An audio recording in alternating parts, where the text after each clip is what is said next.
Hello everyone, welcome to nursing chronicles YouTube channel. आज के इस वीडियो में हम आरआरबी नर्सिंग सुपरिटेंडेंट एग्जाम के लिए मल्टीपल चॉइस क्वेश्चन को सॉल्व करेंगे।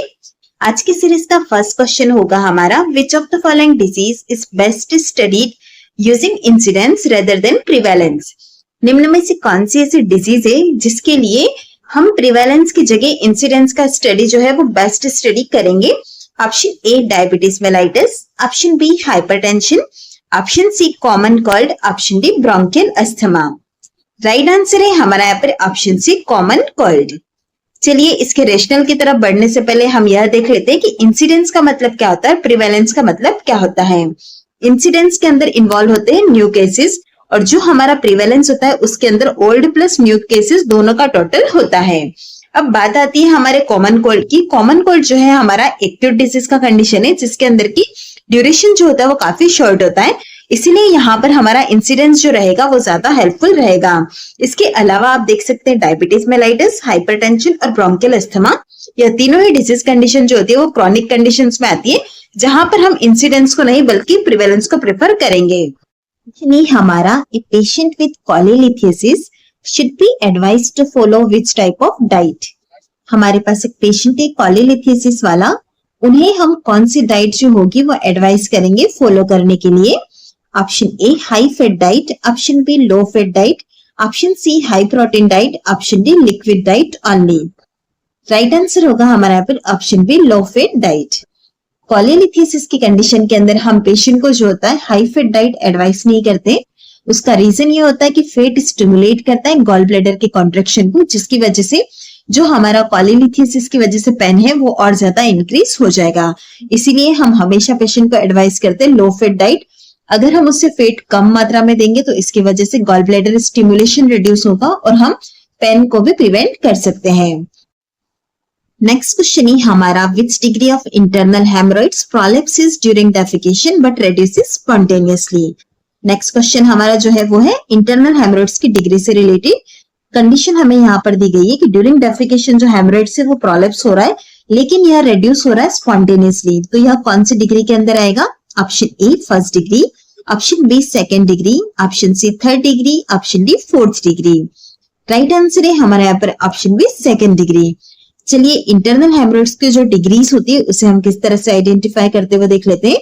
सबसे फर्स्ट यहाँ पर जो हेमरॉइड्स होते हैं उसकी टोटल 4 डिग्रीज होती है, फर्स्ट से लेकर फोर्थ तक। अब बात आती है फर्स्ट की। फर्स्ट के अंदर ओनली ब्लीडिंग होती है।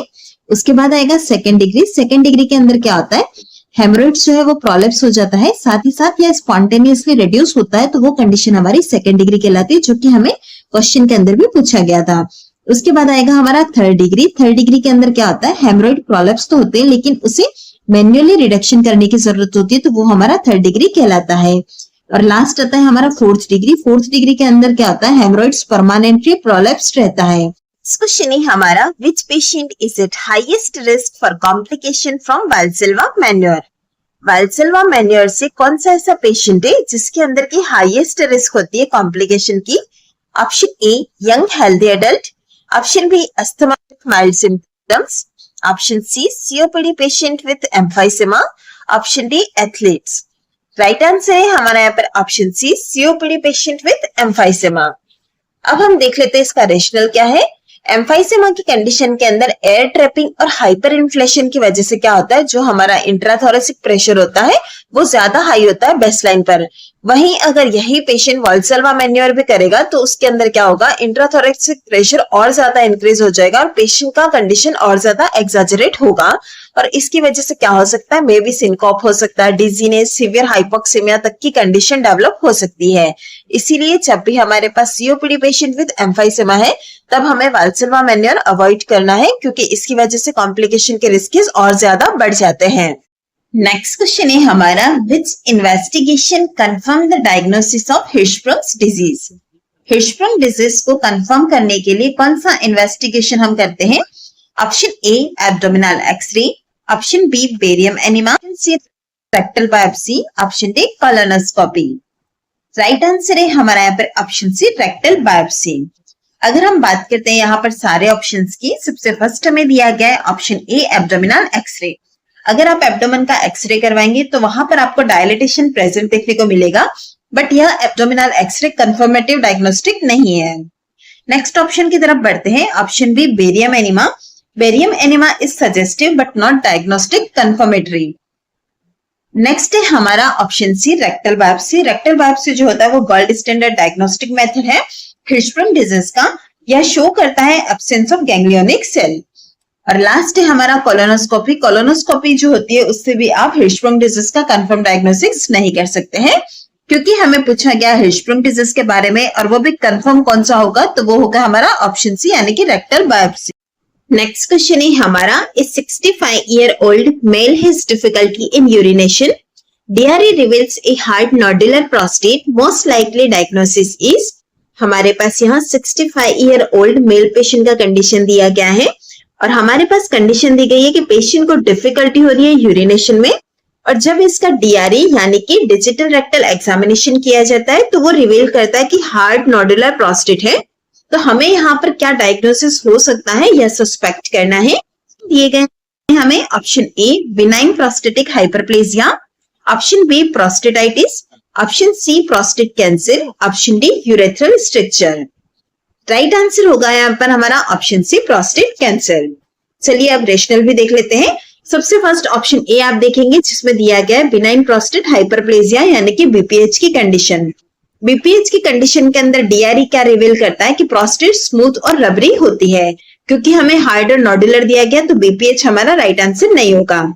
नेक्स्ट है हमारा ऑप्शन बी प्रोस्टेटाइटिस यानी कि inflammation of the prostate. Prostatitis की कंडीशन के अंदर प्रोस्टेट के अंदर टेंडरनेस होती है, जो कि हमें यहाँ पर क्वेश्चन के अंदर मेंशन नहीं किया, तो यह भी हमारा राइट आंसर नहीं होगा। राइट आंसर जो कि हमारा ऑप्शन सी यानी कि प्रोस्टेट कैंसर है। प्रोस्टेट कैंसर के अंदर जब हम एग्जामिनेशन करते हैं तो वहां पर हार्ड और नोडुलर प्रोस्टेट प्रेजेंट होता है, तो वहां पर सस्पेक्ट किया जाता है कि प्रोस्टेट कैंसर हो सकता है। और लास्ट है हमारा ऑप्शन डी यानी कि यूरेथ्रल स्ट्रक्चर।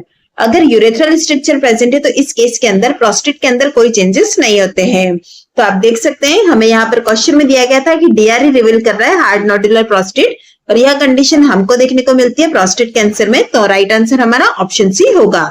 नेक्स्ट क्वेश्चन है हमारा, first line drug used to relieve urinary symptoms in BPH.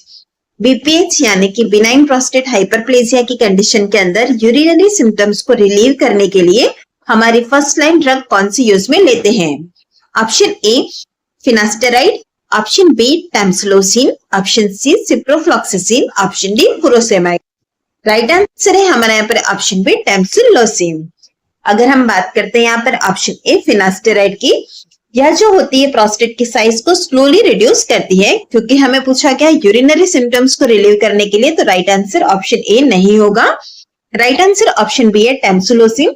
टैम्सुलोसिन क्या करती है, रिलैक्स करती है स्मूथ मसल को, जिसकी वजह से यूरिनरी सिम्टम्स बीपीएच के कंडीशन के अंदर रिलीव होते हैं। ऑप्शन सी के अंदर हमें दिया गया सिप्रोफ्लॉक्सासिन। सिप्रोफ्लॉक्सासिन एक एंटीबायोटिक है। और ऑप्शन डी के अंदर हमें दिया गया फुरोसेमाइड जो कि एक डायूरेटिक है। अगर हमने फुरोसेमाइड दे दिया तो क्या होगा, डायूरेसिस इफेक्ट की वजह से यह हमारे सिम्टम्स को और ज्यादा वर्स्ट कर देगी और कंडीशन और ज्यादा खराब होगा। तो इस तरह से आप देख सकते हैं अगर यूरिनरी सिम्टम्स को रिलीव करना है बीपीएच की कंडीशन के अंदर, तो हमारा फर्स्ट लाइन ड्रग रहेगा option B tamsulosin. Next question है हमारा, the most common causative organism of acute pyelonephritis is. Acute pyelonephritis का मोस्ट कॉमन कॉजेटिव ऑर्गेनिज्म क्या है। Option A staphylococcus aureus, option B E coli, option C klebsiella pneumoniae, option D proteus mirabilis. Right answer है हमारा यहाँ पर option B. जो हमारा pyelonephritis होता है उसका मोस्ट कॉमन ऑर्गेनिज्म जो है वो होता है इकोलाई यानी कि इश्चेरिया इकोलाई। तो राइट आंसर ऑप्शन बी होगा। नेक्स्ट क्वेश्चन है हमारा, pre operative nursing care for tonsillectomy includes. Tonsillectomy का जब प्री ऑपरेटिव नर्सिंग केयर करते हैं तो उसके अंदर क्या चीज इंक्लूड करते हैं। Option A giving oral feeds, option B checking bleeding and clotting time, option C encouraging coughing, option D giving aspirin. Right answer है हमारा यहाँ पर option B checking bleeding and clotting time. Tonsillectomy surgery के बाद risk of bleeding post operatively होने के chances रहते हैं, इसीलिए हमारा प्री ऑपरेटिवली ब्लीडिंग टाइम और क्लॉटिंग टाइम को चेक करना इंपॉर्टेंट होता है। चलिए अब टॉन्सिलेक्टोमी से रिलेटेड कुछ इंपॉर्टेंट क्विक एग्जाम नोट्स को देख लेते हैं। टॉन्सिलेक्टोमी जब हम करते हैं तो उसका मोस्ट कॉमन इंडिकेशन क्या होता है, वो होता है रिकरेंट टॉन्सिलाइटिस रहता है, तो वहां पर टॉन्सिलेक्टोमी सर्जरी की जाती है। टॉन्सिलेक्टोमी के बाद मोस्ट डेंजरस कॉम्प्लिकेशन क्या होता है, हेमरेज।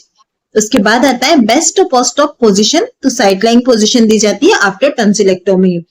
टॉन्सिलेक्टोमी वाले पेशेंट के अंदर बेस्ट फूड क्या रहता है, कोल्ड फ्रूट्स या फिर आइसक्रीम।